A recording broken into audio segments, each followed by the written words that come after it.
In this video, we're going to continue working on our order checkout for our e-commerce app with Django and Python. Hey guys, John Alder here from Codemy.com, and in the last video, we started to set up the checkout process for our e-commerce app by setting up the shipping address stuff.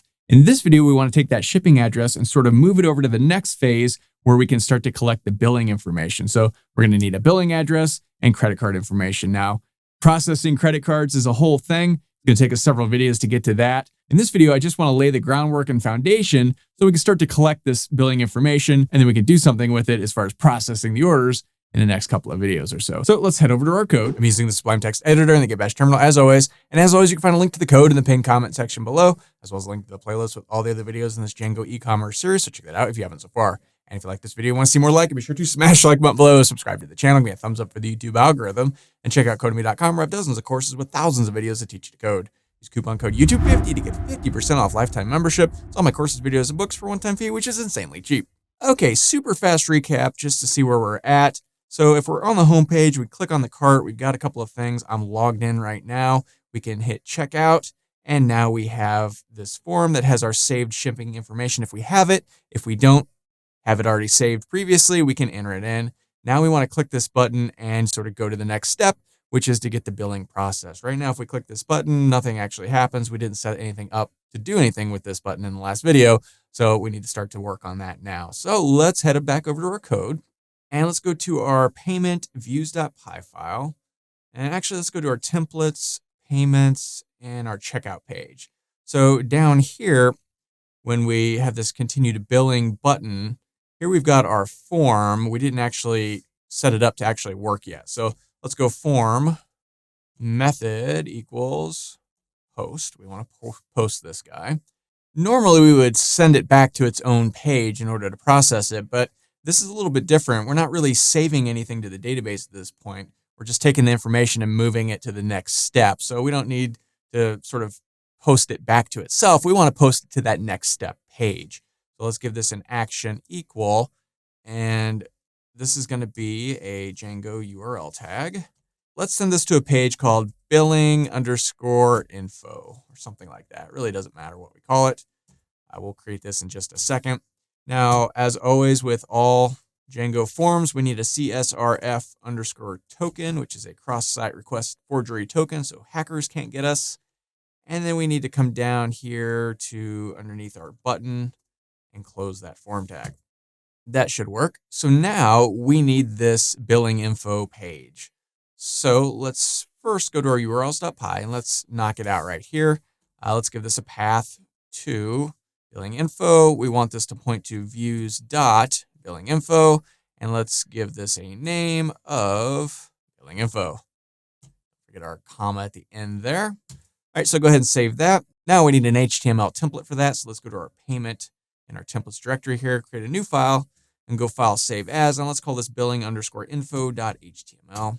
Refresh our folder so that pops up. Okay, so let's grab our checkout page. Let's just copy all of this over into our billing info page. And up at the top here, instead of checkout, let's say billing info or something like that. And what do we want to say here? Something like enter your payment info, something, whatever. Now, here's where you need to make a decision. Do you want your order summary stuff still there? Probably. Do you want your shipping info still there? Probably. I mean, maybe not, but it's nice to be able to like look at it and review it. So we'll get back to this in just a minute, but for now, we'll just leave it like this. And here, instead of continue to billing for the button, let's say pay now or something. Okay, so let's go ahead and save this. We're going to need to do a lot of work on this page, but we've got it down for now. It exists. So now let's head over to our views.py file, and let's come down here, or you do it up here. It really doesn't matter. Let's define, this billing info view. So define billing info. We want to pass in a request. We're going to need right off the bat all this cart stuff. We want to keep track of that. Here's something kind of interesting. Let's go ahead and save this. Well, for now, let's very quickly, let's come down here and grab one of these guys. We don't have a shipping form yet, but let's go shipping_form equals request post. I don't know, something like that. And what else do we have here? This needs to go to, what do we call this? Billing underscore info.html. Parts total shipping. Okay, that might work. So let's go to this billing info page and see what happens. Let's head back over here. Instead of going to checkout, let's go to billing underscore info. And here we get this billing info stuff, right? That works great. But let me copy this and let's log out. Now we have nothing in our cart. We've not gone through the process, but if we go to this page, it still appears, right? It says total summary, nothing, shipping info, nothing, but this isn't great, right? We don't want somebody to just be able to kind of stumble into this page by typing in the URL and even having this come up because this is weird, right? It's confusing. Instead of this, we should redirect them somewhere and say, I don't know, access denied or something. So let's do that. So in our billing info, right up at the top, let's just go if request.post. And then inside of here, let's tab all of this over. And then down below here, let's go else. And let's return redirect. Let's just send them back to the home page or something. And we might also want to give them a message. Yeah, let's do a message. .success. And we want to pass in the request. And let's just say access denied. Something like that. So let's go ahead and save this, test that out, make sure that works.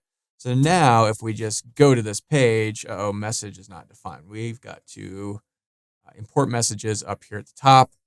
I guess we haven't done that yet on this particular views.py file. So let's go from, that's django.contrib. We want to import messages. Okay, save this, give this a retry, hit reload. Oh, messages. Okay, save that, head back over here, hit reload. We don't have redirect either here.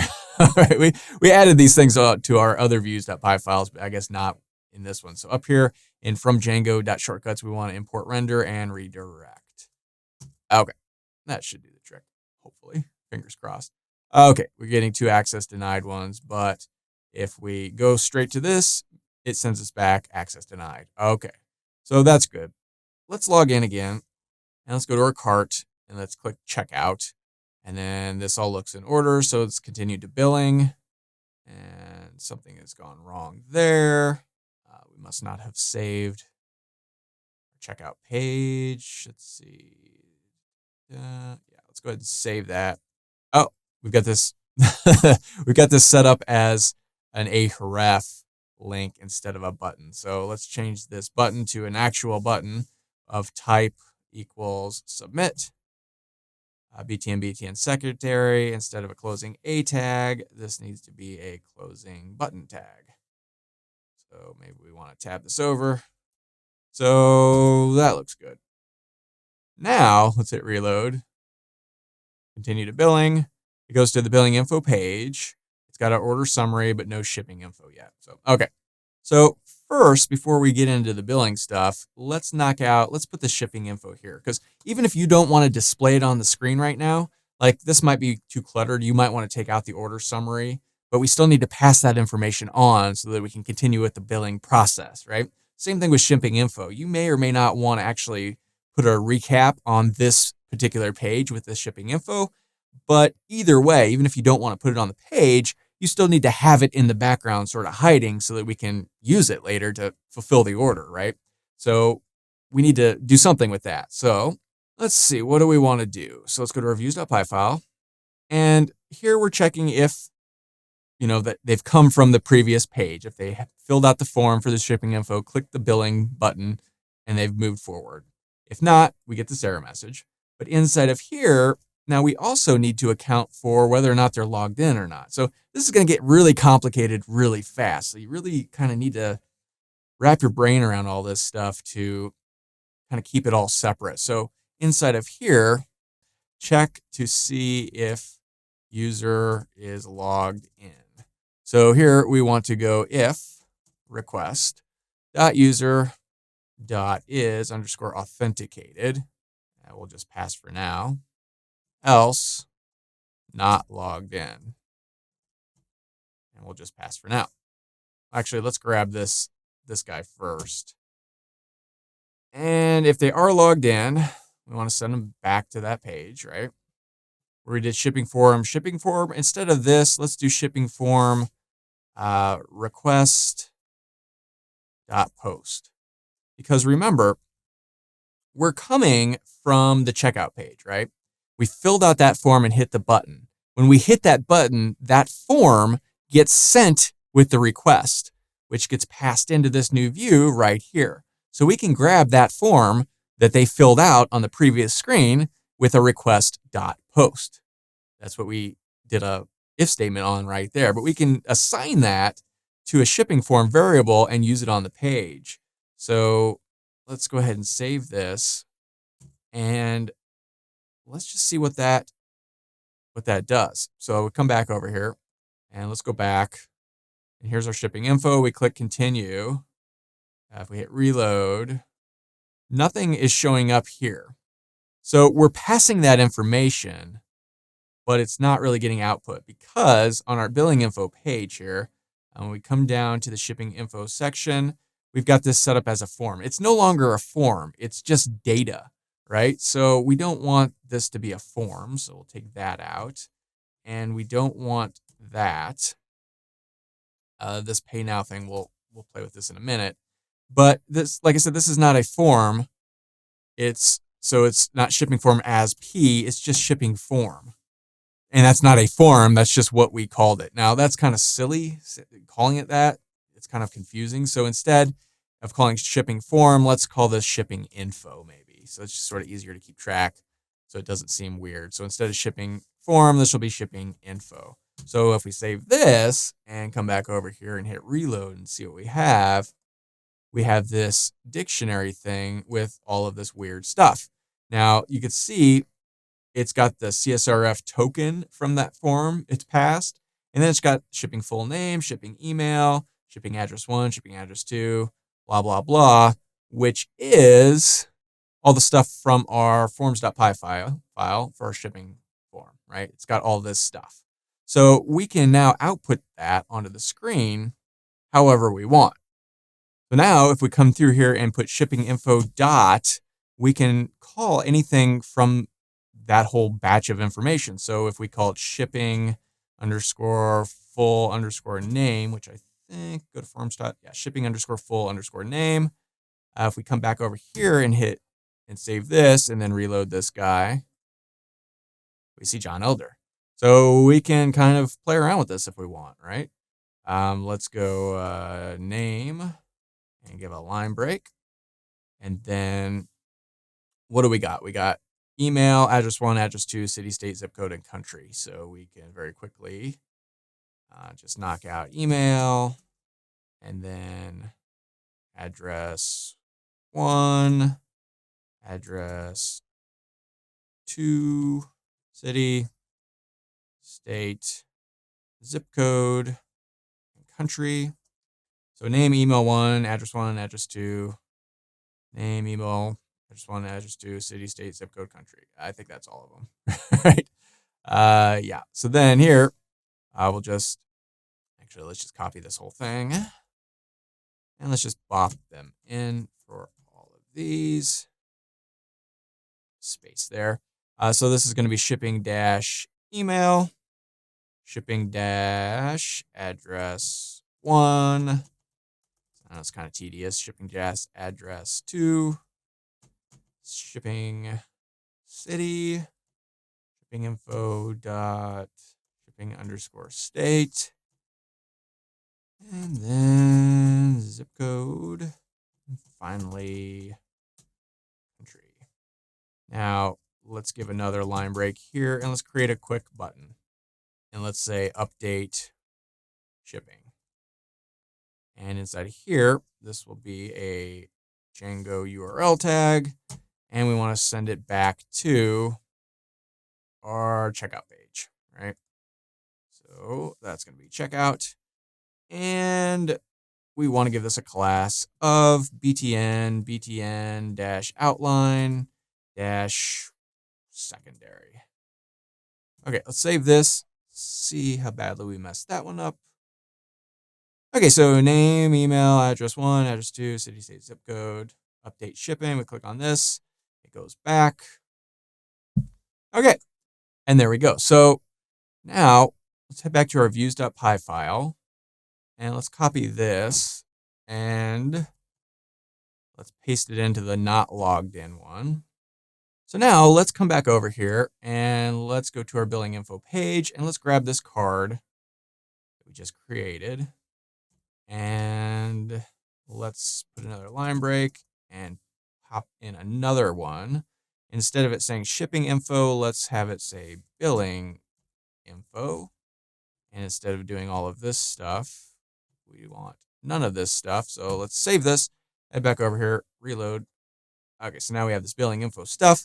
Again, you know, this is starting to get cluttered. So maybe you don't want this stuff, but you still need to have it. You still need to pass it to the Django page on the back end through the context dictionary so we can pass it then along to the next page where we process the order, right? So I'll just leave that. I'll leave it all in there for now. But now we need this billing info. This video is getting a little bit long, but let's start to lay the groundwork. Let's go to our forms.py file and let's create another class. So let's come down here and create a class called payment form. And this is going to inherit forms.form.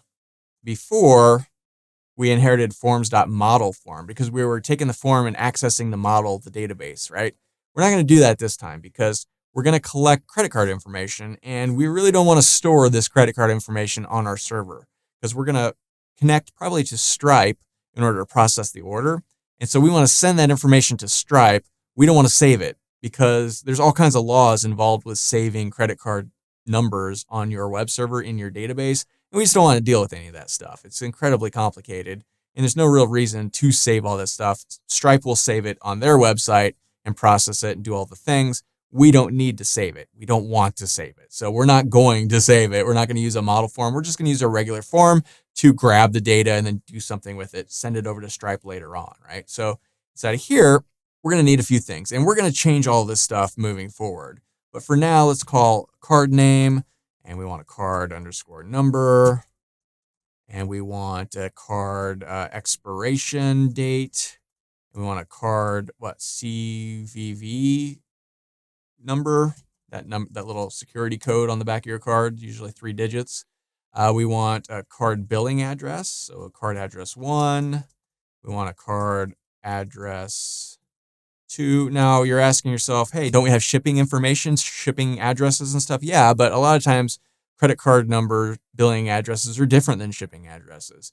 If you're shipping it to your home and your card is your office card, it has a different address, or vice versa. Or if you're shipping it to your mom's house, but your card is your card at your address, the addresses will be different. So we need a different thing there. So we also need a card, city.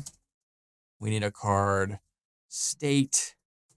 We need a card, zip code, probably, and a card country. Anything else you might want. So I'm going to come up here and just copy one of these guys. And for now, like I said, we're going to change all of this stuff, but let's just paste all of these in. Did I get them all? Yep. Now let's just update this stuff. So this is going to be card, or let's say name on card. And let's say card name, expiration date. Here, let's say CVV code, whatever. Then we're at address, or maybe let's say billing address 1, billing address 2. Now, billing address 2 is not necessarily required, so we'll put false for required. And here, let's say billing city. This one is billing state. I know this is tedious. And billing zip code. And then finally, billing country. Okay, so we've got this. We don't need class meta because we're not picking a model and doing all that stuff. So, all right, that looks good. Let's go ahead and save this. Now, to use this on our views.py file, we need to import it. So let's come to the top here. And so from payment.forms, we have our shipping form. We also want our payment form. Okay, so now let's come down here. And here, if we are logged in, let's get the billing form. And I'm going to call this billing underscore form. And we're going to set that equal to the payment form. And basically, we need to do the same thing here too. So we'll get that. So we've got now this billing form. Let's pass it to the page. So let's go billing form, billing form. And we want to do the same thing if they're not logged in. Paste that in. Okay, so now we've got this billing form. We could put it on the page itself. So let's go to our billing info page. And inside our card body, let's type in test to make sure we're in the right spot. Come back over here, hit reload. It says test into billing info. That looks good. We're moving along here. So now let's go billing underscore form dot as underscore p. Save that. Come back over here. Hit reload. Fingers crossed. Okay, so now we have name on card. Card name. That's not right. What did we do here? Let's check out the form. Card name. Card number. Card number. There we go. Okay. Hopefully that works. All right, so name on card, card number. Now, if I start to type letters, it takes it. That's no good. We don't like that. If I start to do that, there's no like hyphens, right? Maybe you want hyphens, right? These things are all car fields, right? Obviously, we're going to want a date field, and we're going to want to mess with all this stuff. I just wanted to get all this up on the screen so we could start tinkering with it later on. And again, this button doesn't actually do anything yet. We're not processing anything yet, but we've got a good foundation here. We've got to start. Now let's log out and make sure this works as a person that's not logged in. So let's grab a couple of things. Maybe this guy, 4 or 5 of them. Go to the cart, check out. Woo, it's expensive. Full name, John Elder, john@john.com. Didn't even spell that right. 10 West Elm, Chicago, Illinois, 60610, USA. Continue to billing. Okay, John Elder, Chicago, Illinois. That looks good. Everything worked. We're on the right page. And okay, we're moving right along. So this is a slow process. I mean, this video is pretty long and we didn't do a whole lot of anything on it except for start to set this stuff up. But we're getting there. Like I said, you could have this stuff on the page or not, but you're still going to want to account for it even if you don't actually put it on the page. I kind of like having a summary that you could just glance at. If this was a better cart thing, we would design this to maybe put the order summary small up in the corner and the shipping address small up in the corner. Maybe we'll do that, but that's a design thing. You could play around with however you want this to actually look. It's the mechanics that we want to worry about in this playlist, and this is the mechanics on how to do it. So that's all accounted for. That looks good. We've got a start to the billing information. Like I said, we're probably going to process our orders with Stripe. That's the popular thing. We might also add PayPal. We'll get into all that in future videos. But for now, we are moving right along and pretty good. So that's all for this video. If you liked it, be sure to smash the like button below, subscribe to the channel, give me a thumbs up for the YouTube algorithm, and check out Codemy.com where you can use coupon code YouTube50 to get 50% off lifetime membership. So that's access to all my courses, over 60 courses, thousands of videos, and the PDFs of all my best-selling coding books. Join over 200,000 students learning to code just like you. My name is John Elder from Codemy.com, and I'll see you in the next video.